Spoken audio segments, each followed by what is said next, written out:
amigos, nuevamente están aquí en su programa Alta Especialidad traído por Yes Intelectual, donde en este martes 26 de abril tenemos de manteles largos ya que se está cumpliendo en este mes un año de que entró a transmisión este programa de alta especialidad con su servidor y otros cuatro compañeros muy importantes en lo que viene siendo temas diversos como derecho mercantil, derecho fiscal y por supuesto también el maestro Israel en lo que viene siendo el derecho en amparo.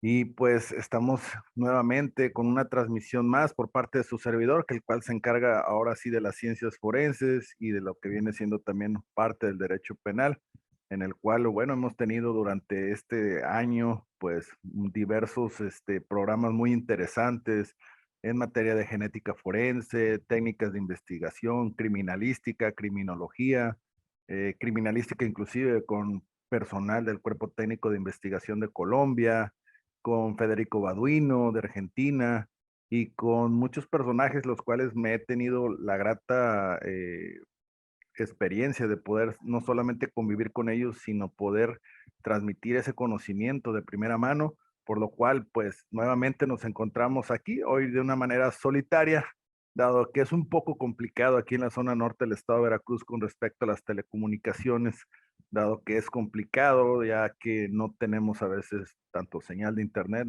a veces ni de celular. Algo tendrá que ver también con las temperaturas altas que a veces se producen. Y pues de esta manera vamos a estar llevando este programa en lo cual algunas de las preguntas no tengo yo a veces el control sobre estarlo viendo en el Zoom, dado que me los manda lo que viene siendo producción vía celular y por lo cuanto contestaremos algunas preguntas que se puedan suscitar. Así también pues es un poco complicado, dado que hacer un programa en vivo pues no implica tener una edición y muchas cuestiones, así es que pues el estar más atento al contenido que ver lo de las preguntas es importante. Pues hoy compañeros vamos a tener un tema muy importante, sobre todo que se está abordando hoy día con día en lo que viene siendo más que prevención del delito, lo que es una política criminal que estamos abarcando la parte de la criminología y en la cual esa política pública viene acompañado de esa política criminal para combatir en este caso ese peligro, ese riesgo que se genera en la ultraviolencia con respecto a las bandas, a las pandillas criminales en el país del Salvador, en una de las más reconocidas que son las maras salvatruchas. Por lo cual vamos a tener para poder hacer un poco más a menos, en este caso vamos a tener una pequeña presentación que me he encargado de hacer, sobre todo en este transcurso de la semana, un poquito algo complicado por las funciones a veces que tenemos dentro de una fiscalía, pero con mucho gusto lo estamos compartiendo para ustedes y que entiendan ese fenómeno, cómo es que se produce, cómo es sus inicios, quiénes son los actores y sobre todo qué se está haciendo para poder combatirlo. Me permite, voy a hacer la presentación.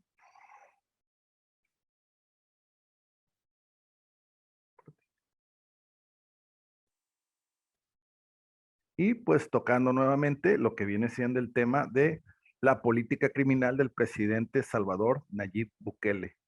A veces he tenido el error que me Bukelele, no sé, se me ha quedado esa frase, ese término, pero una persona muy carismática, sobre todo un presidente muy joven. Más adelante tocaremos un poco su trayectoria curricular, en el cual ha llamado mucho la atención desde el momento que ha ingresado él al poder, por todas las acciones que ha tomado a nivel no solamente Estado, sino a nivel internacional, y por lo cual ese combate que ha tenido con respecto a las pandillas en El Salvador, pues es de muy aplaudible poder ver cómo es que lo ha estado abordando y sobre todo los resultados que puedan tener. Por eso quiero aclarar que cuando estamos hablando en política criminal estamos tocando criminología y en este caso pues su servidor se rompe un poco el corazón en tres partes.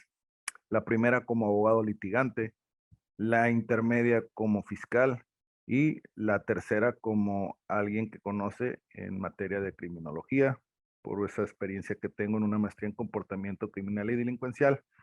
Y en esos tres fragmentos, pues una está a favor, una está en contra y una está intermedia. Entonces, es interesante poder abordar este tema de esas tres perspectivas y ver cómo es que ha evolucionado este tipo de ultraviolencia en lo que viene siendo Centroamérica, qué ha afectado en Norteamérica, qué nos ha afectado a nosotros también en México hasta cierta manera y cómo es que se ha pues generalizado y nacido dentro de lo que viene siendo pues el Estado no solamente de derecho, sino la seguridad interior de no solamente El Salvador, sino también de otros países. Si bien más no recuerdo, el tipo de delincuencia que trae lo de la Mara Salvatrucha se ha elevado al grado de terrorismo. Vamos a ver por qué se elevó a ese grado de terrorismo, cuáles son las implicaciones que tienen en el ámbito de seguridad, no solamente nacional, como lo hemos dicho, sino también en otros países, por este tema muy importante que ha sido pues el terrorismo, como fue señalado en las administraciones norteamericanas y por lo cual también ha tenido ese apoyo por parte de Norteamérica hacia El Salvador.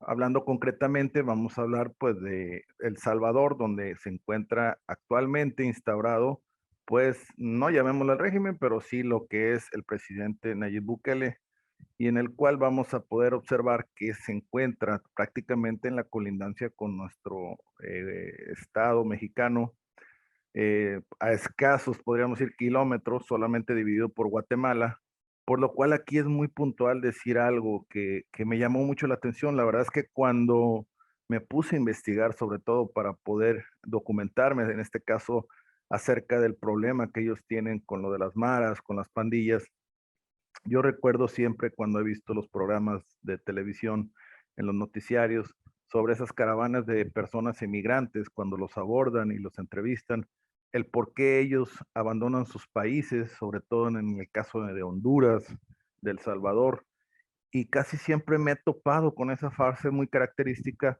de que lo abandonan por cuestiones de las pandillas.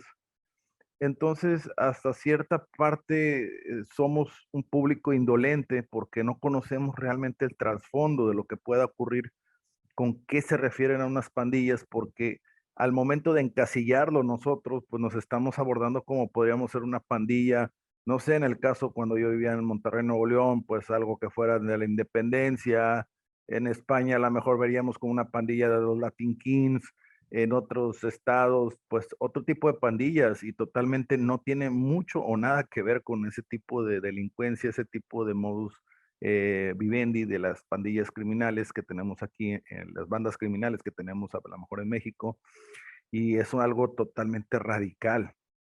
Una vez que me tocó ya poder abordar este tema y de poder entenderlo, la verdad que ahora sí entiendo qué tan grave es para El Salvador este tipo de violencia. Ultraviolencia le llamo yo porque abarca más allá de lo que pueden ser los límites tolerantes de una sociedad. Bueno, aquí tenemos al famoso Chicarcas del programa Miñero, en el cual siempre lo ponen ahí de referencia. Y esta es pues la característica propia de una mara salvatrucha. Ahorita vamos a ver cómo es que a su inicio, qué representan sobre todo. Pero bueno, es prácticamente la imagen característica, el estereotipo en este caso de estas pandillas, como la Mara Salvatrucha 13 o la 18 y algunas otras subs que pueden también desarrollar igual o peor grado de violencia. Estas bandas nosotros pensamos que habían nacido dentro del seno del país del Salvador, pero totalmente no. Estas fueron, migraron prácticamente a San Fernando, en California, en Estados Unidos, en la década de los 80, donde se instauraron en cierta manera y compitiendo, dado que ya en California se encontraban muchas bandas criminales que eran operadas por carteles mexicanos o mexicanas. Bueno, no carteles, eran operadas por mexicanos, emigrantes. Entonces prácticamente estas bandas salvadoreñas que eran un poco minoría, pues fueron acrecentándose y ahora propiamente sobrevivir entre un ambiente donde estaba prevalecido por estas bandas que eran mexicanas y en las cuales cuando ya se empeoró la situación por parte de ellos por lo de la violencia, entra en la administración norteamericana un modelo en el cual todos los pandilleros que eran capturados y eran procesados por este tipo de delitos de violencia, delitos de alto impacto, eran retornados a sus países de orígenes. En este caso era El Salvador, donde ellos totalmente llegaron y se instauraron y era como si fuera una especie de predadora. ¿Por qué? Porque, por ejemplo, aquí en el río local que tenemos aquí en su ciudad, que está en Pueblo Veracruz, estoy viendo que ahora hay un nuevo tipo de pez que se llama el pez diablo, que es un problema muy grande a nivel ahorita ecosistema en toda la República Mexicana, dado que es una especie de depredadora que al momento que le ingresan en un ecosistema nuevo, pues devoran a las demás especies. Y entonces viene prevaleciendo y es un tipo de pez que para empezar no se puede comer y se ha acabado las demás especies. Entonces, al entrar ellos con ese grado de violencia que ya tenían, y a pesar de que El Salvador había venido saliendo de una guerra, pues prácticamente lo agarraron como un terreno fértil y ellos se apoderan y empiezan a evolucionar. En este caso, cuando se encontraban allá en San Diego, perdón, en California, una de sus bandas principales, que fueron los Stoners, como ustedes pueden ver en esta imagen, pues prácticamente la primera imagen superior izquierda es una actualización a cómo se verían prácticamente allá en el estado norteamericano, pero la que tenemos a la mano derecha, los Stoners, era cuando empezaron a evolucionar y abajo, y lo que tenemos en la parte también, la de abajo superior derecha, pues una evolución a cómo es que actualmente pueden verse dichas maras salvatruchas. ¿Qué es una mara salvatrucha? ¿De dónde proviene la palabra mara salvatrucha?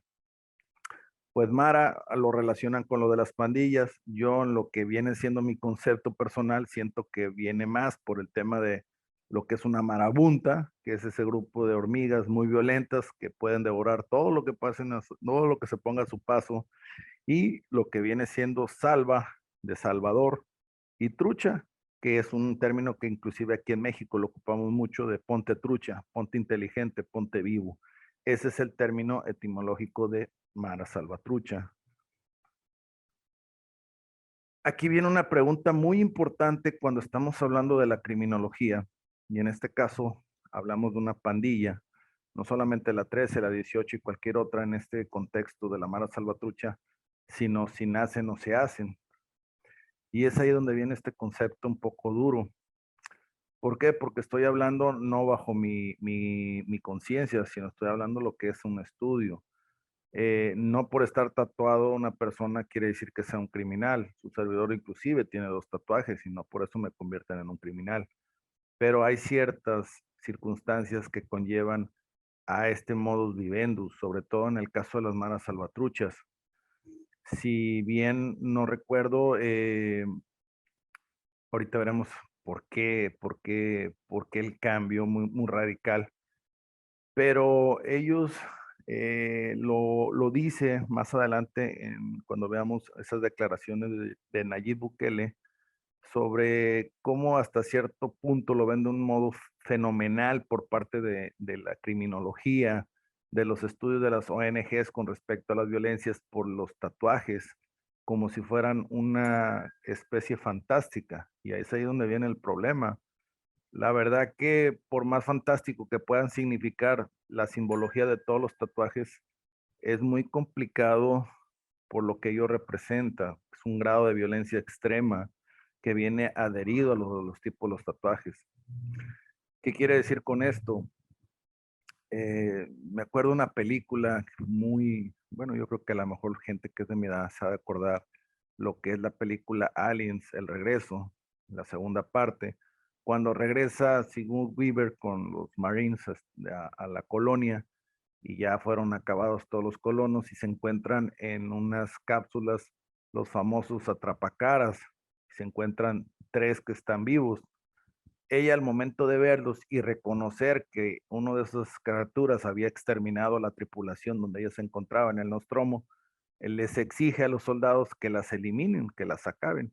Y entonces Bishop, que era uno de los androides de la compañía Yutani, lo dice, no, no los vamos a destruir porque son seres muy fantásticos que hay que estudiarlos, que al final de cuentas se regresa a la razón de lo que decía Sigourney Weaver.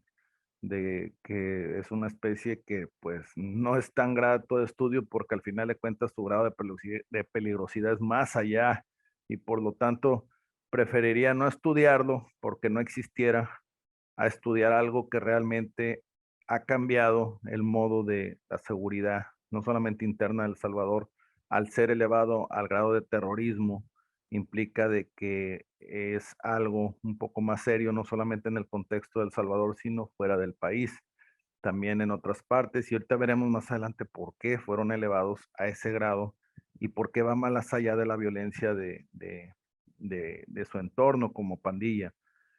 Imaginémonos ahora que cada uno de ellos es representado, en este caso, que se pelean a muerte, tanto una banda de la pandilla 13 como la 18, y todavía lo llevamos al contexto de que la madre de familia, en este caso como vemos en la foto izquierda, pues todavía hasta lo lleva tatuado en su rostro. Eso es una de las cuestiones que los hace más débiles.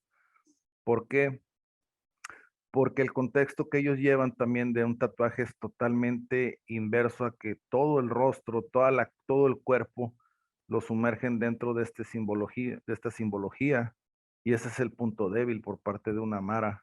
Inclusive acaba de ver hace ratos, porque voy siguiendo el canal del presidente de El Salvador, donde un Mara se está totalmente rellenando de maquillaje en toda la cara para tratar de disimular esos trazos que tiene con respecto al grupo que pertenece, a lo que viene siendo sus tatuajes, que eso lo permite identificar muy fácil. Entonces, prácticamente es el punto más débil que pueden tener ellos porque son sumamente identificables, no solamente que pertenecen a un grupo delictivo, sino también a cuál de ellos pertenecen. Ahora imaginémonos que esta mujer, que a pesar de que pueda ser muy ajeno a la violencia que genera el marido, de todas maneras ella acude a un centro comercial donde se encuentra con otra mujer que ahora es de la banda contraria, y pues el resultado creo que sería más lógico. Entonces, ahí es donde viene la pregunta, ¿nace o no se hace? Pues imaginémonos el bebé, está naciendo en un contexto muy violento, madre y padre, y el problema de este tipo de delincuencia es la ideología que ellos conllevan. Tenemos el ejemplo del lado derecho, donde hay un niño de 10 años que actualmente se encuentra ya, pues, trastocando su cuerpo con estos tatuajes y haciéndolo de un modo de vida. Realmente a veces los menores se encuentran en un entorno de una familia disfuncional y buscan la aceptación a través de sus grupos delictivos, y eso conlleva el peligro de estas bandas porque es una ideología que va más allá cuando la iniciación de ellos es soportar una golpiza por un número de segundos, y uno de los retos principales es eliminar un miembro de la banda rival para poder pertenecer a dicha organización delincuencial. Y es ahí donde viene esta cuestión, por lo que veremos en las cárceles, que la mayor parte está totalmente llena por cuestiones de homicidios de estas bandas criminales. Son los tatuajes, como bien hemos dicho, los que los han caracterizado, los que son muchas veces tema de estudio por parte de la criminología, en el cual, si ustedes pueden apreciar, en este caso no está tan lleno de esta persona de tatuajes en el rostro, más sin embargo, podemos observar que en su mayor parte tiene esa representación con respecto a los trazos a lo cual pertenece o su corporación. Y aquí es donde me ha llamado la atención porque una de las bandas criminales también que se me han hecho muy enigmáticas es por parte de la japonesa Yakuza. Y aquí es donde quiero que analicen este tipo de cuestión. En la vara salvatrucha es totalmente para identificarse a cuál es el grupo al cual pertenecen. Más sin embargo, en lo que es la mafia japonesa, en la Yakuza, es de igual forma también la identidad que ellos puedan tener. Los tatuajes son muy diferentes, unas representaciones un poco más artísticas, pero como lo pueden notar en la parte izquierda, dichos tatuajes son puestos de manera estratégica. Si ustedes pueden observar, totalmente el torso se encuentra tatuado, más sin embargo, donde están las partes de las manos, llega hasta cierto punto donde los puños no hay tatuajes, en lo que viene siendo las rodillas, no se encuentran tatuajes más abajo, por lo cual la persona, y si lo vemos de la parte frontal, donde vemos que la persona en el pecho tiene sus tatuajes, más sin embargo esa línea que tiene todo debajo, donde vemos, por ejemplo, que se encuentra el collar, pues esta persona si totalmente trae un traje y trae una camisa que no esté totalmente desabotonada, puede pasar desapercibido y ser identificado como un miembro de una banda delincuencial. En Japón es muy mal visto el tatuaje, tanto es así que en los baños públicos donde tienen baños de sauna, a veces es limitado la entrada a una persona que tenga tatuajes. ¿Por qué? Porque allá los ven de un modo como si fueran delincuentes y por lo tanto su identificación es más pronta, por ejemplo, en un control de un aeropuerto, en un control carretero. Tienen una característica que a veces cuando ellos tienen cierta desobediencia o un castigo que se les pueden hacer, se les corta un dedo de la mano y pues eso también es señal para poder identificarlo. Entonces no sería más que ver, falta un dedo, si traes algún tatuaje, desabróchate la camisa y pues entonces ahí lo permitirían identificar, cosa que en la Mara Salvatrucha no pasa igual, dado que sus tatuajes son completos y con una simbología totalmente muy allegada al tipo de violencia, a la banda que pertenecen. Inclusive, sin meternos más a fondo con respecto a lo de los tatuajes, a veces representan hasta qué delitos y contra quién los han cometido. Y esta parte es muy importante, de mucho interés, porque aquí vamos a tocar algo que vivimos día con día a veces en el Estado mexicano, con otro tipo de delincuencia que también se maneja aquí, que viene siendo las organizaciones delincuenciales, en este caso los del narcotráfico. Pero si nos damos cuenta, tiene un modus vivendi muy diferente a lo que puede ser un Mara Salvatrucha, como se encuentra del lado derecho, dado que en el punto número uno, que vienen siendo los narcotraficantes, no nacen, a veces se hacen, o por lo general se hacen, a veces ante la necesidad de la falta de empleo, a veces también ante la falta de generar algún ingreso, otros lo hacen por poder. He sabido de casos de personas donde totalmente son universitarios, con una trayectoria limpia, pero por necesidad se volvieron parte de organizaciones delincuenciales y después operando de una manera igual o peor de violenta. Pero estas personas no estuvieron en un contexto disfuncional como podrían ser en este caso la persona del lado derecho, el Mara Salvatrucha, y por lo tanto hay mucha diferencia dado que un Mara Salvatrucha tiene ideales. Si nosotros nos damos cuenta, es como hablar con el caso de los yihadistas o del terrorismo islámico, donde ellos mueren por ideales, pues al igual la Mara Salvatrucha también, pertenecer a su banda criminal y morir por ella es parte de su vida, como le llaman la vida loca y no lo que viene haciendo a referencia a Ricky Martin. Esa es la verdadera vida loca. Entonces, hay mucha diferencia porque en una de las imágenes ambición y poder y dinero y en otras son ideales. Y eso es lo que convierte mucho más difícil poder combatir a uno de estos dos individuos. ¿Qué generó con ello cuando estábamos viendo que una vez que fueron capturados por el gobierno norteamericano, pues fueron repatriados a sus zonas de origen, en este caso en El Salvador?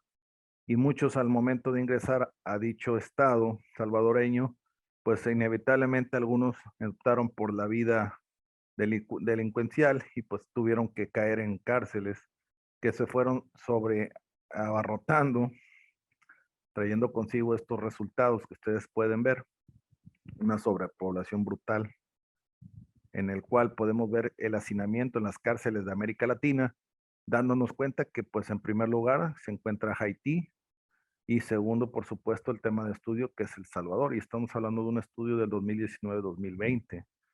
Vemos que es Guatemala también uno de los estados que es colindante contra nosotros. Afortunadamente veo que México no aparece en dicha gráfica. Quiero pensar que a lo mejor no está actualizado. Pero el problema de El Salvador es totalmente algo muy grave a comparación que no sabría cuál sería la política criminal que tiene Haití para tener tantas personas hacinadas dentro de un terreno que es un centro de rehabilitación.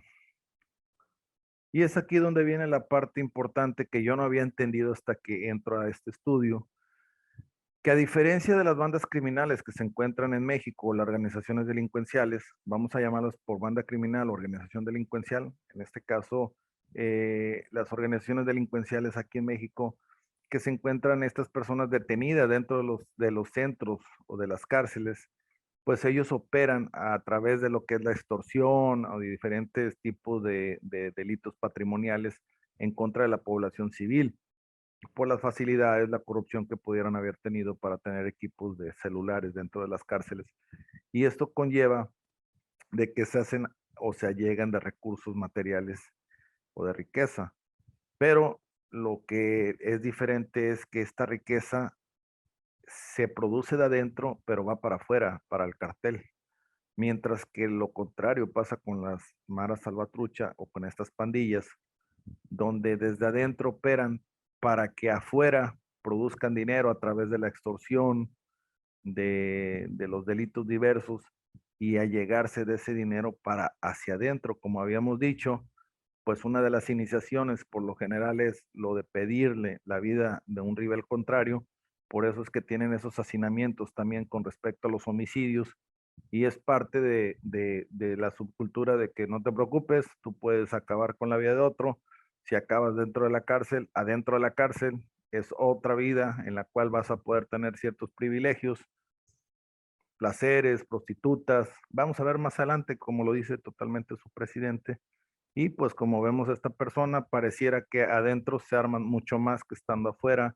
Se forman inclusive dentro de la cárcel escotos del poder donde pueden estar las dos maras en un diferente reinado cada una y totalmente a veces hasta allegándose del poder que puedan tener las autoridades carcelarias. Y aquí es donde vamos a entrar para ver qué es la política criminal. Y tenemos que es el conjunto de métodos con los que el cuerpo social organiza las respuestas al fenómeno criminal. Pues tenemos en este caso que la planeación de la política criminológica nacional considera el contexto inevitable de la globalización criminal. Debe ser el producto de un Estado decidido a intervenir en la preservación del desarrollo y de la seguridad pública, jurídica y nacional, no reconociendo más límites a dicha intervención que la democracia, el respeto a los derechos humanos, la soberanía y el equilibrio entre los órdenes nacional y mundial, evolucionando a la par el del modus operandi de las bandas criminales y organizaciones delincuenciales que operan dentro y fuera del territorio nacional. Desgraciadamente, tenía un video para poder dar un ejemplo, pero me dice producción que no lo puedo usar por cuestiones de derechos de autor, y el cual puede no tanto desmonetizar, la verdad que no es un programa en el cual se produzca alguna riqueza, por decir ninguna, pero sí puede ser sancionado por la plataforma de YouTube o de Face. Entonces, pues realmente este video lo tocaba de un artículo que yo escribí hace poco con respecto a la evolución de las bandas criminales y pues las generaciones nuevas, la ultraviolencia, cómo se refleja. Hay una película muy vieja con Will Snipes y también Sylvester Stallone, El Demoledor, dos delincuentes, bueno, un delincuente en este caso Simon Phoenix, que lo representa Snipes, y en este caso Sylvester Stallone representando un super policía. Por X o Y del destino, Simon Phoenix comete un super delito, bueno, mata a muchas personas, en el cual también se inculpa en este caso Sylvester Stallone, los congelan y llegan hasta el futuro, donde es liberado Simon Phoenix y pues Simon Phoenix trae toda la mentalidad que tenía en su época criminal en una sociedad nueva, con unos nuevos ideales, donde prácticamente la policía es políticamente correcta, no puede hacer el uso de violencia, tiene muchos protocolos, cosa que parece algo de ciencia ficción, pero está más cerca de la realidad y totalmente con muchas paredes para poder actuar. En la película se ve cuando Simon Phoenix se encuentra hablando en un teléfono, dice una maldición, la maldición automáticamente está sancionada, activa una llamada hacia la comisaría, lo detectan, vienen los policías y con un aparatito como una palma, es una película viejísima, tiene más de 20 años, pues le dice, usted debe de hablarle de este modo amable a la persona, pídale que se ponga en esta posición y totalmente cuando le informa a Simon Phoenix, pues lo manda al tubo, lo manda al diablo y totalmente se enoja y les pega una mega golpiza a todos los policías. La verdad es que me hubiera gustado el video, se ve más real a lo que es. Y esa es parte de lo que viene siendo las actuaciones de las autoridades, no en México, sino en muchas partes del mundo, donde hay requisitos, donde hay protocolos, donde hay ciertas actuaciones para el uso debido de la fuerza. Y pareciera que la contraparte por la delincuencia, pues esos no lo tienen y pueden actuar de la manera más impune que pueda haber. Y a veces eso rebasa por completo a las fuerzas del orden del Estado. Y es ahí donde viene la parte de la política criminal. ¿Qué va a hacer cada uno de, en este caso, de los actores políticos, como los presidentes, donde tendrán que tomar decisiones para poder controlar esta violencia y que no rebase al Estado en sí? Bueno, vamos a ver ahora en este caso, ya que hablamos de la política criminal y ya vimos qué antecede con respecto a las bandas de las maras salvatruchas, qué son, cómo están compuestas, hasta dónde llegan. ¿Quién es lo que viene siendo Nayib Armando Bukelele Ortiz? Pues bueno, como podemos ver, pues nació en 1981. Es un presidente demasiado joven, muy carismático, sobre todo tiene el gran uso de las redes sociales, YouTube, Instagram, pero más allá de eso, y es de llamar la atención, a veces entre más estudiado puede estar un presidente en derecho, en ciertas ramas de las ciencias políticas, pareciera que es más cauto para poder actuar, cosa que vemos que Nayib Bukele totalmente es muy diferente. A lo mejor será la falta de tanto protocolo, de tanto estudio, de tanta formalidad, de tanta diplomacia, que a lo mejor no nublan su mente o su manera de pensar, y es una persona que ha actuado de manera frontal, sin tapujos, sin la verborrea fantástica que puede tener el lenguaje político, atacando de una manera frontal y directa a toda esta problemática de las bandas criminales, lo cual para su servidor es totalmente algo más que admirar. Me gustaría poder preguntarle algún día que me lo topara enfrente para preguntarle, señor presidente, ¿y usted qué haría después de que acabe su mandato, en el cual ya no tendría esa fuerza política y de poder? Y usted tendría que vivir ahora sí bajo la zozobra de estas bandas criminales que podrían hacerlo pedazo no solamente a usted, sino a su familia, a todo su patrimonio. Yo quiero no anteceder que si él no acaba radicalmente con este problema, realmente no podría seguir en el país, tendría que estar fuera por las cuestiones de inseguridad que pues conocemos no solamente en América Latina, sino en lo que es Centroamérica, en lo que viene siendo pues en México hemos visto también estos problemas muy fuertes, donde no impide nada hacer lo que es un gobernador de un estado para que en este caso la delincuencia actúe en contra de las personas, como en el caso que pasó en México recientemente con el secretario de Seguridad Harfuch, donde fue totalmente emboscado por grupos criminales con armamento altamente especializado y de una forma operativa muy, muy concisa, lo cual lleva a pensar de que, bueno, es complicado poder actuar en contra de ellos sin que hubiera una consecuencia. Entonces, en este caso, pues tenemos un presidente joven que no ha tenido tapujos para poder actuar en contra de la delincuencia y el cual vamos a ver cuál es el resultado, porque como bien me dijeron un día cuando jugaba fútbol americano, los números son fríos. Te podrás ver muy bien en un video, pero los números son fríos. ¿Cuántas capturas has hecho? ¿Qué es lo que has hecho? Y ahí es donde se mata toda la pasión con respecto a la política criminal o cualquier otra situación que implique ser mediática. Nayib Bukele, cuando llega en el régimen, se encuentra ese gran problema, más que en las calles, lo que está dentro de las cárceles, con todos estos cotos de poder que operaban dentro de las cárceles y que a su vez organizaban a las pandillas que se encontraban afuera. Una vez que se da cuenta de este tipo de problema y de la corrupción muy grande que había dentro de ellos, que prácticamente era como si fueran sus casas, algo muy raro y no muy parecido también aquí en México, pues empezó a actuar con la mano dura, sobre todo cuando fueron los tiempos de la pandemia, donde él lo actuó de una manera muy fuerte en contra de ellos, lejos de los derechos humanos, sobre todo muy lejos, quitándoles y privándoles de ciertas comodidades y lujos que ellos tenían dentro de los centros. Y entre uno de ellos que era también lo de los alimentos, era el poder tener acceso, en este caso, a las telecomunicaciones, evitando con eso también lo que es las extorsiones.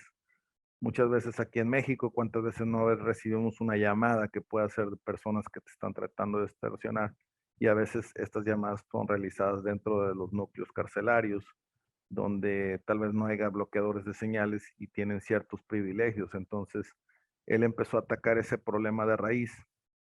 Y una de las primeras acciones que él hizo, que fueron muy interesantes, fue el mezclar a las pandillas dentro de las celdas, mezclando pandillas de la Mara Salvatrucha 13 con los de los 18, eran 4, 2 y 2, y prácticamente la palabra durmiendo con el enemigo se volvió realidad.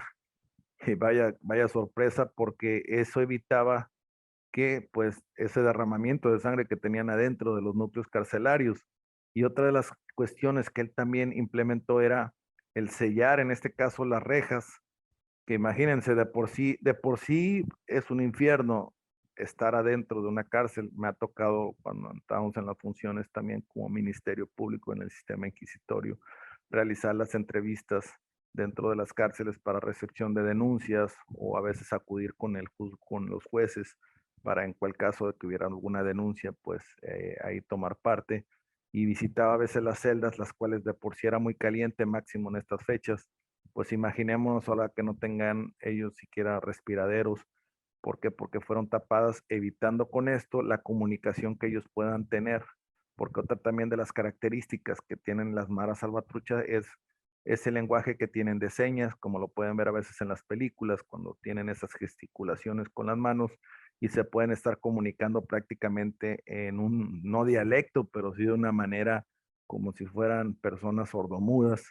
Y pues evitó con esto, con ese sellamiento que tenían las cárceles, de que pues se pudieran comunicar entre sí, y máxime que no podían complotear unos con otros cuando se encontraban miembros de otra banda dentro de las cárceles, dentro de esa celda. ¿De dónde vienen estas actuaciones nuevas con lo que es el estado de excepción, que es una de las partes muy importantes que tiene Nayib Bukele con su política criminal? Bueno, viene derivado de un recrudecimiento de la violencia, donde hubieron casi 60 muertos hace pocos meses, y por lo cual él declara un estado de excepción.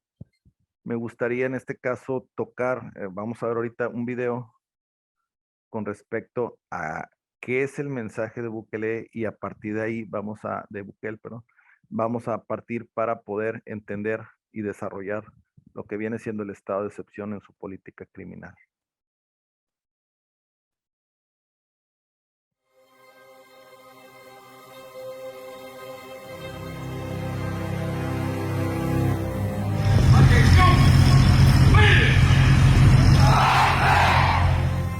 Lo que hemos hecho en poco más de una semana nos dice que podemos acabar con este cáncer que se llaman pandillas. Nuestro país vivió hace unos días un aumento de asesinatos por parte de los grupos terroristas conocidos como pandillas. Fueron 3 días, viernes, sábado y domingo, financiados por quien haya sido financiado, planificado por quien haya sido planificado. Nos demostró el daño que estos grupos terroristas pueden hacerle al pueblo salvadoreño. Y hace 9 días iniciamos un régimen de excepción en nuestro país, está en nuestra Constitución, claro. Para aprobarlo se necesitan 56 diputados, y para aprobarlo en toda su extensión se necesitan 63 de los 84 diputados. Pues bueno, votaron 67 diputados, es decir, más de las 3/4 partes, y por eso es que ahora tenemos un régimen de excepción que nos permite tener herramientas que no teníamos antes para combatir la delincuencia. Y si bien no hemos terminado de implementar la fase 3 del Plan Control Territorial, ya tenemos alguno de ese equipamiento ahí que nos va a ayudar a combatir más a las pandillas en esta guerra que tenemos con ellas. Y la fase 4, de la cual son fruto ustedes, que es el incremento de la Fuerza Armada al doble y la incursión en los territorios de las pandillas, ahora nos permite tenerlos literalmente huyendo y escondiéndose. Ahora se esconden como ratas, literalmente. No lo digo como ofensa. para las ratas, por supuesto, sino que literalmente se esconden en hoyos. Ahí vimos un pandillero escondido en un hoyo. Los que aterrorizaban a la población ahora se esconden. Y se esconden de nuestra policía, se esconden de nuestra Fuerza Armada. Y ahora tenemos los 16,000 pandilleros que ya teníamos presos en las prisiones de seguridad y máxima seguridad de nuestro país, más los más de 6,000 que hemos arrestado en estos 9 días. En un total tenemos 22,000 pandilleros, a los que los tenemos sin colchonetas, durmiendo en el suelo, hacinados, con 2 tiempos de comida, y en condiciones que estoy seguro que ninguno de los pandilleros que están afuera quieren ir a tener adentro. Y que sus amigos de la comunidad internacional, y lo digo entre comillas porque no son la mayoría de la comunidad internacional, y sus amigos de las ONGs que se autodenominan de derechos humanos, y lo digo también entre comillas porque no velan por los derechos humanos, están en contra de los derechos humanos, no dijeron nada cuando los delincuentes mataron decenas de salvadoreños, pero saltaron cuando empezamos a arrestarlos, porque les estábamos violando sus derechos. Pobrecitos los criminales. Pero si no lo hacemos ahora, ¿cuándo? Y si no limpiamos nuestro país de ese cáncer, ¿ahora cuándo lo vamos a hacer? Vamos y lo sacamos de donde estén. Proteste quien proteste. Se enoje o no se enoje la comunidad internacional, que ellos sí castigan a sus delincuentes con penas que nosotros no tenemos. Muchos de ellos tienen pena de muerte que nosotros no la tenemos. Tienen cadena perpetua que nosotros no la tenemos. Se lucran del baño de sangre que hay en El Salvador. ¿Cómo van a conseguir donaciones para venir a hacer estudios sobre la delincuencia en El Salvador si ya no hubiese delincuencia en El Salvador? ¿De qué van a servir sus ONGs si nosotros no tuviéramos problemas? Ellos necesitan que nosotros sigamos con problemas para poder seguir cobrando sus jugosos salarios. Ellos necesitan que haya baño de sangre y analizar el baño de sangre, porque de eso viven. Todas las personas que ustedes ven acá son esas 1,450 nuevas tropas que van a ingresar a la guerra contra las pandillas, gracias a la fase 4 del Plan Control Territorial. Tenemos 250 mujeres que se están graduando este día. Es el contingente de mujeres más grande que se gradúa en la historia de todo nuestro país en la Fuerza Armada. Ya vieron los nuevos vehículos que están aquí. Vienen muchísimos más de estos vehículos en camino. Vienen además otro tipo de vehículos para la Fuerza Armada, blindados también en camino. Viene más armamento, más chalecos antibalas, más cascos tácticos, drones, cámaras infrarrojas, cámaras térmicas, vehículos autónomos. En fin, si los pandilleros pensaban que enfrentaban a una Fuerza Armada armada hasta los dientes, no han visto a la Fuerza Armada que van a enfrentar de ahora en adelante. Vamos pronto a graduar en otro evento a 205 nuevos policías que también van a incrementar las filas del Plan Control Territorial y de la guerra contra las pandillas. Y esto se va a unir a la Fuerza de Tarea Antipandillas. Esta graduación es una graduación especial. En primer lugar, porque estamos graduando a 205 nuevos agentes de la Policía Nacional Civil, pero también estamos en medio de una guerra contra las pandillas. Los gobiernos anteriores les enseñaron a matar, les dieron armas, les dieron dinero, les dieron beneficios, les dieron la capacidad de extenderse y controlar el territorio, tener a la gente aterrorizada. Amasan millones de dólares diarios en extorsión, en venta de droga, en los negocios que ellos mismos tienen ya. Aparte del financiamiento que reciben interno y externo de los actores políticos que buscan desestabilizar el país. Es que parece mentira que el diario de hoy y el Colatino digan lo mismo. ¿Cuántos negocios no cerraron porque no podían pagar la extorsión? Tantos salvadoreños que no tienen empleo. Claro, con decenas de miles de negocios cerrados, ¿cuántos empleos hubieran ahí? ¿Cuánta gente dejó de invertir en El Salvador porque durante años fuimos el país más peligroso del mundo? Se indignaron porque les quitamos las colchonetas hace 9 días. Y hasta hace 9 días, incluido en nuestro gobierno, incluido porque a pesar de que les quitamos todo, les quitamos conectividad, les quitamos el internet, les quitamos los objetos ilícitos, les quitamos las visitas, les quitamos los beneficios carcelarios ilegales que tenían antes, como computadoras, prostitutas, fiestas, drogas, etc. Pero aún con el orden, los presos comían mejor que el promedio de los salvadoreños. Pero cuando nos ponemos a pensar que la gente compra frijoles y compra una tortilla para comer, y ahí tiene que pagar impuestos, el IVA que llevan los frijoles, el IVA que lleva ya sea el maíz o la harina con la que se hizo la tortilla, sirve para pagar los almuerzos con pollo de los criminales que mataron a su familia. Y cuando les quitamos un tiempo de comida, saltaron los organismos y las ONGs de defensa de derechos de los criminales. ¿Cómo es posible que le quiten el pollo a los criminales? Sinvergüenzas. Nunca dijeron nada con el derramamiento de sangre en nuestro pueblo. Nunca dijeron nada con los ríos de sangre que corrían en nuestro país. Nunca dijeron nada cuando éramos el país más violento del mundo. Ahí aplaudían. Ahí venía el secretario general de la OEA a darle la mano a los pandilleros. Ahí aplaudían al gobierno por el histórico proceso. Por ahí andan rumores que quieren empezarse a vengar de la gente honrada, al azar. Hagan eso y no va a haber un tiempo de comida en las cárceles. Uno, a ver cuánto tiempo duran sus homeboys allá adentro. Les juro por Dios que no comen un arroz. Y vamos a ver cuánto tiempo duran. Y no me importa lo que digan los organismos internacionales, que vengan a llevarse a sus pandilleros. Si tanto los quieren, se los entregamos todos al 2 por 1. Así que mejor esténse tranquilos y déjense arrestar. Por lo menos allá adentro van a vivir y van a tener comida. 2 tiempos, claro. Y sin pollo. Sin embargo, a pesar que la gran mayoría, casi la totalidad, millones de salvadoreños están felices con lo que se está haciendo, hay una señora que dijo, tan bueno el presidente, pero con esto que ha hecho ya no lo vamos a querer. No es que estaba contenta por todas las cosas que el gobierno ha hecho. Manejo de la pandemia, alimentos, computadoras para los niños. Pero estaba molesta porque habíamos arrestado a su hijo. Me refiero a las 50 o 60 personas que fueron a protestar afuera del penalito por su familiar. Las pandillas están entrelazadas en nuestra sociedad. Por eso, curar a nuestro país de las pandillas es como curar un cuerpo con cáncer. Pero, ¿es esa o que muramos de cáncer?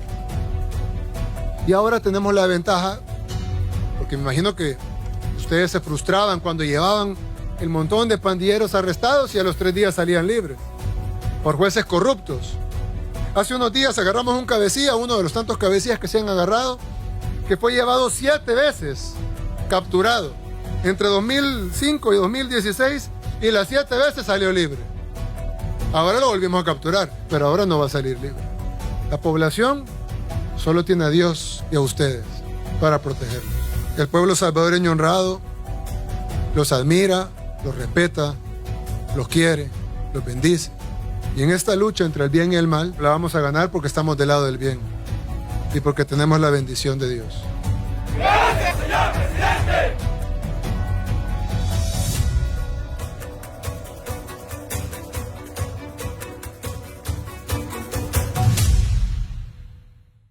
Bueno, pues muy duras palabras de parte de Nayib Bukele en contra de ese régimen por parte de las pandillas, de las maras, en los cuales se ve que han imperado durante un buen tiempo en El Salvador y han incrementado el grado de violencia a un extremo, en el cual yo creo que no es tan digno de poder ser digno de un estudio, dado de que, como él bien lo dice, realmente ocasionan mucho daño, no solamente a la sociedad, sino también en el entorno en el cual se rodea el país de El Salvador, porque pareciera que se transmite como si fuera una enfermedad, un virus, y va contaminando otras partes.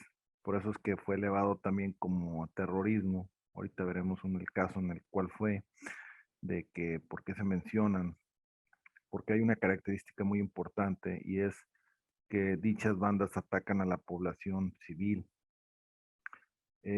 Bueno, vamos a ver ahorita qué es el régimen de excepción en El Salvador. Veo aquí una pregunta que también me están haciendo ahorita por el WhatsApp, me lo pone aquí en este caso producción, y me habían mencionado si en México existe el estado de excepción, y si existe. Realmente es en lo que viene siendo igual que El Salvador, en tiempos de guerra, en lo que viene siendo cuando el orden social es totalmente rebasado. Por lo tanto, también existe aquí en nuestro territorio nacional.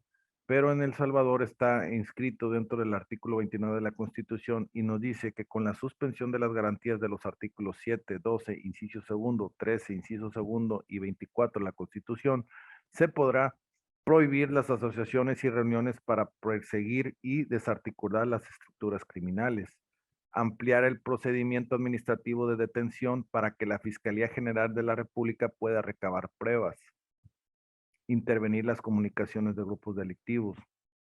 Lo anterior será para que ayudaría al fortalecer al Ejecutivo, a la Fiscalía General de la República y la Policía Nacional Civil para que puedan capturar criminales. Esto es algo totalmente muy cuestionable, dado que a veces trae consigo ver el sistema en procuración de justicia en el cual está inscrito cada uno de los países latinoamericanos. Si bien sabemos que México se evolucionó dejando atrás el sistema penal inquisitivo, que es el que teníamos anteriormente, en el cual había esa figura como ministerios públicos, evolucionando ahora a los fiscales, y en el cual trae el sistema penal acusatorio o conocido como juicios orales, el cual trae, se supone ciertos beneficios, pero también ciertas problemáticas. Es un programa, es un proceso penal el cual es totalmente muy ultra garantista, donde a veces parece que los juzgadores solicitan un nivel, una tasabilidad de medios de prueba muy elevados, en los cuales no sé si a veces el Estado está en condiciones de poderlos proporcionar. Prácticamente que vaya, se cometiera un delito ante un estadio lleno, aunque hubiera ahí prueba superabundante para que hubiera más de 3, 4 personas que lo señalaran plenamente, que si hubiera algún medio electrónico donde fuera grabado, prácticamente fuera una cámara de ultra definición y no una cualquiera, porque el pixelado podría diferir la cara o el rostro, la identidad de la persona.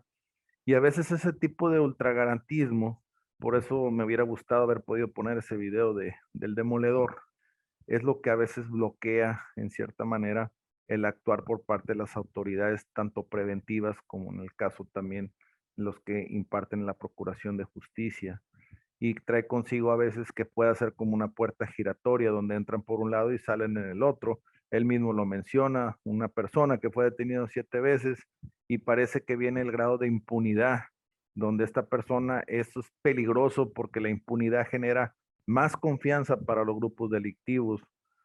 Un ejemplo que siempre he dado, y sobre todo por eso yo creo que comulgo con algunas palabras del presidente de El Salvador, lo del cáncer. Yo siempre lo he usado mucho en mis ponencias porque lo menciono así, el cáncer es como una enfermedad muy grave, muy agresiva, que no te permite combatirla con una aspirina, necesitas tener un corte de tajo porque si no se extiende y por lo tanto cada operación puede ser totalmente inútil. En este caso, lo que también veo ahí por parte de la política criminal que están implementando con él es el lograr tener estas herramientas al establecer el estado de excepción para dejar un poquito el ultragarantismo y poder en este caso de abordar a estas maras, a estas pandillas, quitando ese grado de impunidad. El ejemplo que me ha tocado vivir, sobre todo, fue cuando trabajaba en la frontera del estado de Tamaulipas, donde vivía ya por el 2004. Y había una característica muy importante, que la ciudad de Nuevo Laredo, Tamaulipas, era una de las ciudades más inseguras a nivel nacional, con la alta índice de homicidios. Pero pasaba algo raro, de que del otro lado del río Bravo, en el caso de que es Laredo, Texas, pues era una de las ciudades que tenía en Texas el más alto índice de seguridad. ¿Y cómo es posible que una ciudad hiciera espejo con la otra con un resultado totalmente diferente? Y es ahí donde se reflejaba total la impunidad. Si mal no recuerdo, pues muchos decían los delincuentes que se encontraban en dichas zonas que pues no había problemas si mataban a alguien o eran capturados porque tenían un 80-85% de poder librar a las autoridades. Mientras que en Estados Unidos su política criminal es totalmente diferente, máxime que en el estado de Texas está instaurada la pena de muerte y por lo tanto dichas personas que cometían estos delitos, sobre todo privar de la vida a una persona del lado norteamericano, tenían un 85% pero de probabilidades de que se fueran a la freidora o a la silla eléctrica. Entonces, Eso era un gran aliciente para que ellos no actuaran de este modo, a pesar de que solamente eran dos ciudades fronterizas.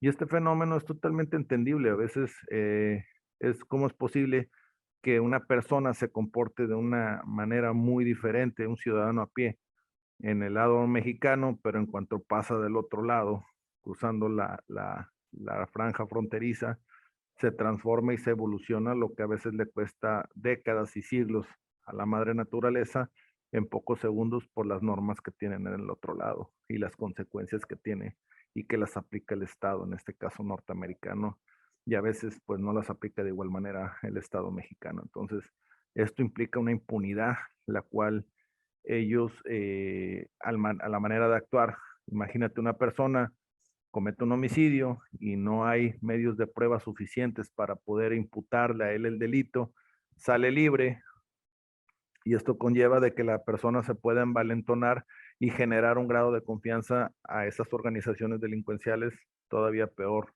Entonces, todo esto lo está atajando a través de este régimen de excepción, dotándole a las Fuerzas Armadas de estas herramientas, haciendo a un lado a los derechos humanos, lo cual también difiero con él, porque no todos son malos.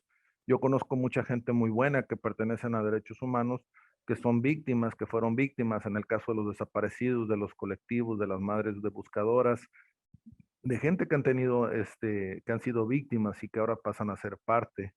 No quiero decir que no, pueda que también tenga razón y hay gente que operan de una manera política, que el problema es cuando entra la política, entonces ahí es donde viene la parte que pueda distorsionarse y en este caso, pues a lo mejor él hace referencia a esos grupos.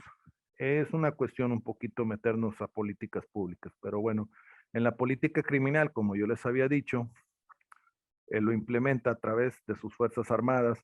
Es lógico que ya empieza a haber un estado de excepción en el cual la inteligencia por parte de los grupos policiales, en este caso la Policía Nacional Civil, viene a actuar en contra de esas maras salvatruchas con esa debilidad que habíamos mencionado, que eran los tatuajes, y que conlleva consigo a un grado de poder discernirlos mucho más fácil. Y diremos, bueno, entonces quiere decir que el estereotipo de una persona que está tatuada es delincuente. Pues no, como bien había dicho, hasta su servidor tiene un tatuaje, pero si tienes un tatuaje donde te diga que eres MS-13, MS-18 o con ciertas características que, por ejemplo, en México aquí acostumbramos a veces la Santa Muerte, pues te implica que no precisamente estás dentro de algo que pueda ser un grupo de acólitos, ¿no?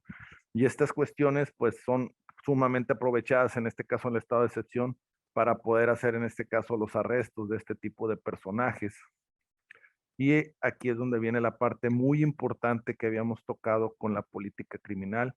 Es muy complicado también poder explicarlo en tan poco tiempo, pero todo se aterriza en la numerología, en la estadística del resultado de la implementación de la política criminal de Nayib Bukele. En este caso que él entra a partir del 2020, 2021 y 2022, vemos toda esta gráfica, la disminución radical con respecto a los homicidios. Algunos me dirán, bueno, la estadística puede ser manipulada, puede ser inflada, pero por alguien que trabaja en este medio de procuración de justicia, les puedo decir que es muy difícil ocultar el sol con un dedo con respecto a los homicidios y sobre todo a la pauta que le da la población, en este caso de El Salvador, en base a su política criminal. Es una cuestión de que lástima que no pude, porque como les había dicho, el problema de las telecomunicaciones, haber podido haber tenido un enlace con unas personas y amigos que tenemos también ahí en El Salvador y que de viva voz pues nos comentaran cuál es su opinión con respecto a esta política criminal, hasta dónde se sienten seguros, hasta dónde ellos han visto que han mejorado su perspectiva de calidad de vida y mejorado esta economía, porque como él bien lo menciona, a mayor extorsión, menos empleo, menos recursos y por lo tanto eso implica la huida de estas personas del país cuando después los vemos allá que están cruzando en las caravanas por México y no ser tan empáticos con respecto, dolientes, perdón, con respecto a su situación porque es de entenderse cómo es que ellos son superados. Había tocado el tema del terrorismo, creo que me faltó en esta la gráfica, Pero la Mara Salvatrucha también se ha caracterizado por el ataque que tienen en contra de las personas civiles, en este caso. Uno de los casos más emblemáticos en el 2010, en donde en una comunidad de los mexicanos, así se llama la zona, hay una ruta o había una ruta, en este caso de microbuses o de camiones foráneos, como los manejamos aquí en México, la ruta 47, y una banda criminal usa un vehículo de ellos para cometer el homicidio de otra persona de la banda criminal y huyen en dicho vehículo. Entonces, la banda contraria a la persona que mataron, perdón, la banda de la persona que mataron, acomete un acto terrorismo en contra de otro vehículo también de la ruta 47 que venía lleno de personas civiles, lo rocian de gasolina, lo paran, las personas que se quisieron bajar por las ventanas los exterminan con armas de fuego, prenden lumbre a dicho vehículo, hay una masacre, por supuesto, y eso trae consigo de que empiezan a detonarse esas actuaciones en contra de la población civil, independientemente que ellos no tenían nada que ver. ¿Por qué? Porque a veces también las rutas entraban por donde estaba el coto de poder de una mara y entraban por otro, pero ellos lo llevaban al trasfondo de las personas civiles, que la verdad que puede ser un acto muy cobarde. En México, afortunadamente, todavía no hemos tenido de una manera tan radical. Podemos mencionar a lo mejor el caso de la familia Levarón, que pasó aquí en el norte, pero no va en una manera que podamos decir que haya sido planeada para poder actuar de esa manera. A veces son confusiones que puedan tener también las bandas criminales, pero en este caso no, sí fue premeditado en contra de una población civil. Y posteriormente, como lo dice Nayib también en su video, pues cuando ha habido represión por parte del Estado en contra de las cárceles, en contra de las personas que se encuentran recluidas, pues es ahí donde viene también, en este caso, las reprimiendas que tienen en contra de la población civil. Y pues esto detona totalmente lo que vemos, esas caravanas de gente huyendo del país, y ya no solamente por las cuestiones económicas. Por eso ahora se entiende por qué estas personas desesperadamente dicen, pues vengo huyendo también de una pandilla. Aquí me gusta tocar en este tema, que es algo que manejé en ese artículo que les había comentado, donde tuvimos la película El Demoledor, donde hago esas observaciones, por ejemplo, con la Federación Rusa. A pesar de esta cuestión dura que tengan ellos ahorita con la guerra en Ucrania, pues en Rusia prácticamente no se ha visto rebasada la delincuencia organizada por el Estado. Ellos han cuidado, sobre todo con parte de su militarización que tienen, pues que no se vean rebasados en el ámbito criminal. Si bien es cierto, sí existe la mafia rusa, pero no en un trasiego como lo podamos tener en parte de América Latina, donde veamos masacres o una manera de actuar que a veces rebasa un poquito las fuerzas del orden. Si mal no recuerdo, como lo hemos visto en Michoacán, donde a veces hay monstruos blindados, también en Tamaulipas, donde se allegan también de armamento especializado, que prácticamente es un ejército privado, estas delincuencias, estas organizaciones delincuenciales, y por lo tanto ahí es donde viene que las actuaciones del Estado ruso jamás lo han permitido. Otro caso muy importante y muy curioso, porque por lo general dinero jala delincuencia, como decimos aquí en México. Y a pesar de que los Emiratos Árabes, y en este caso Dubái, que es uno de los países más ricos, perdón, una de las ciudades más ricas del mundo, donde prácticamente lo vemos de una manera exótica en esos videos, en esas imágenes, pues no existe la delincuencia organizada tal y como la tenemos aquí. Inclusive la venta de droga no hay, dado que si inclusive alcohol conlleva una pena muy fuerte, pues lo que viene siendo la droga es una pena capital. Tomemos en cuenta que a veces hasta por pegar un chicle en la calle te puede llevar un delito de azotes, donde te ha sancionado el Estado Islámico, pero el Estado árabe. Y pues imaginémonos en este caso lo de las drogas, que a pesar de que es algo sumamente lucroso, pues no se atreven. Tenemos el caso de un antecedente hace poco, donde también dos personas, también de Michoacán, trataron de hacer el tráfico de drogas allá, fueron capturados y lo elevaron a la pena capital, donde el Estado mexicano tuvo que intervenir para evitar que estas personas fueran ejecutadas por el Estado de Emiratos Árabes por ese delito de narcotráfico. Su política criminal es ceramente tolerante, cero tolerancia en contra de esta cuestión, y va más implicado también al Islam y al modus vivendi religioso que tienen ellos. Por lo tanto, es algo de poder observarse que a pesar de ser una ciudad más rica del mundo, pues no se da el tipo de delitos como lo podríamos ver en otros países. Y por último, también lo que tenemos la República Popular de China, muy conocidos también de que no son muy laxos con los derechos humanos, donde no vas a tener un juicio tal y como lo podemos conocer en América Latina o en el estado anglosajón, con todas las garantías habidas y por haber, donde es muy laxo poderte discernir por tu culpabilidad y ser imputado para poder finalmente ser ejecutado, donde hasta la misma bala con la cual se te puede ejecutar se le es cobrado a la familia. Y eso trae un mensaje muy grande en contra de la delincuencia por lo que habíamos hablado del grado de impunidad. Entonces, estas cuestiones son algo que tenemos que también de analizar por dónde es que una política criminal pueda también permear la seguridad interna de un país. No en todas se dan. Yo, por ejemplo, no podría decir que es la misma política criminal que estamos ejerciendo en América Latina, la que se puede dar en un país totalmente desarrollado, en Dinamarca, en Suecia, Noruega, donde no hay ese grado de criminalidad como lo podemos tener aquí. Tal es el ejemplo, por ejemplo, Japón, que hace poco, cuando fueron las víctimas de los actos terroristas, con que más que nada eran sectas religiosas, tuvieron que haberse armado para poder actuar en contra de ellos, dado que antes no usaban armas como lo tenemos ahorita contextualizado en nuestra república. Es ahí donde viene la evolución. Por ejemplo, en el Estado mexicano, su servidor se ha encargado de capacitar a muchas veces a las policías municipales, y ellos, por ejemplo, tenían un tipo de armamento, hablando de hace 10, 20 años, muy diferente al que tienen ahora. Tenían, por ejemplo, unos revólveres con cabeza de plomo. ¿Para qué?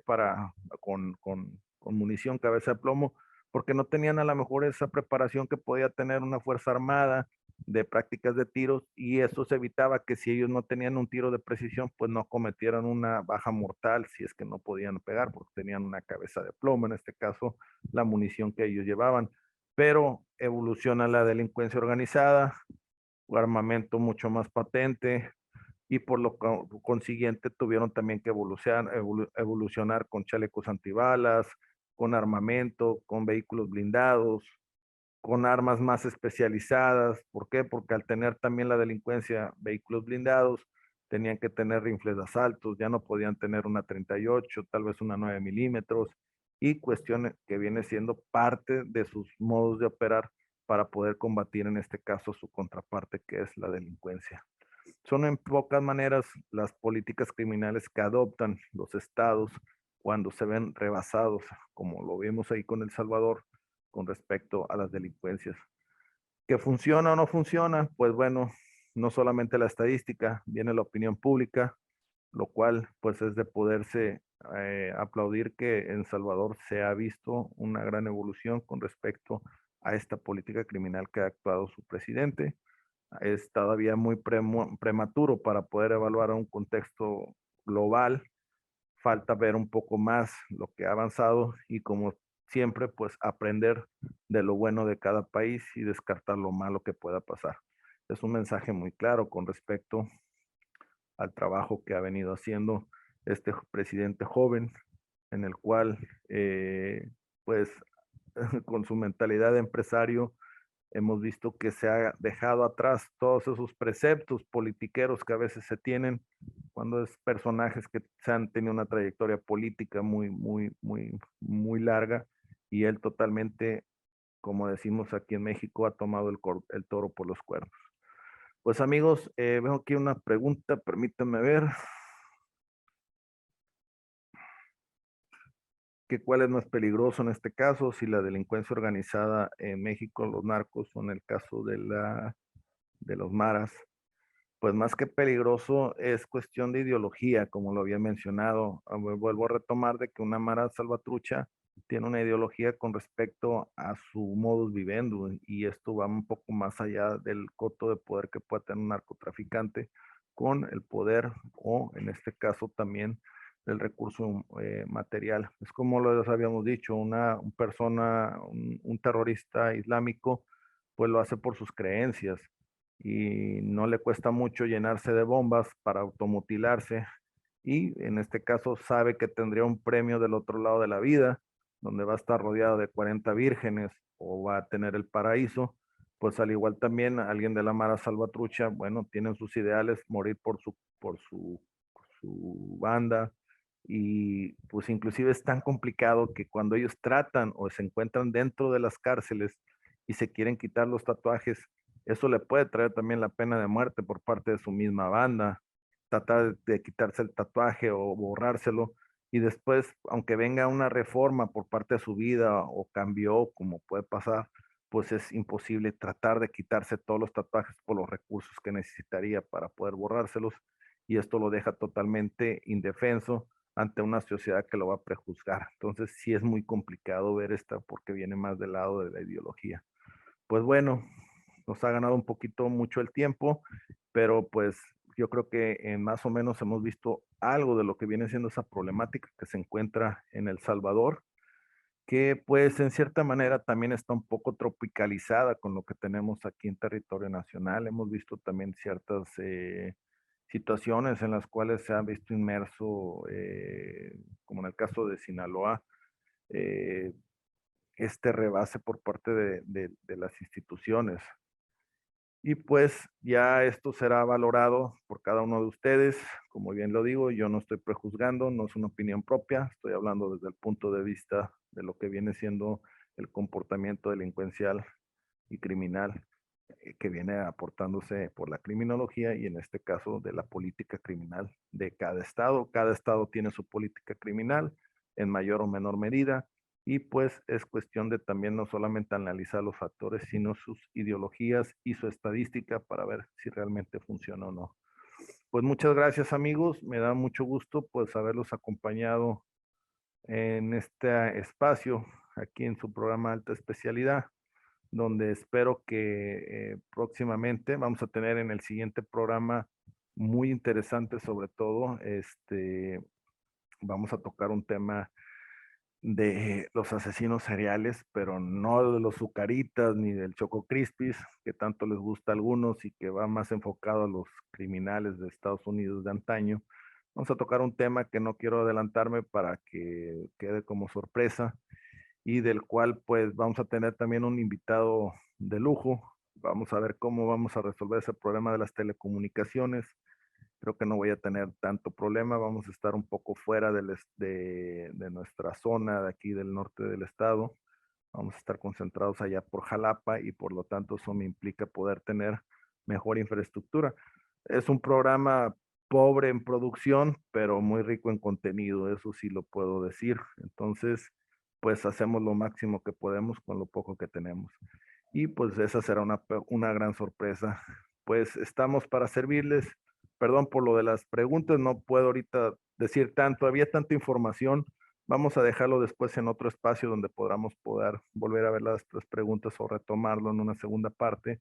Alguna duda que tengan, pues ahí se encontraron los contactos en la gráfica anterior, y con gusto lo resolveremos. Pues muchas gracias, y sin duda que es un placer haber aportado este poco de conocimiento que hemos tenido y que nos hemos documentado con respecto a El Salvador y esta problemática de las maras salvatruchas, así como la política de su presidente. Y pues esperemos que en próximos programas contar con su presencia. Muchas gracias, que tengan muy buenas tardes, y pues muchas gracias desde su programa Alta Especialidad por Yes Intelectual. Muchas gracias.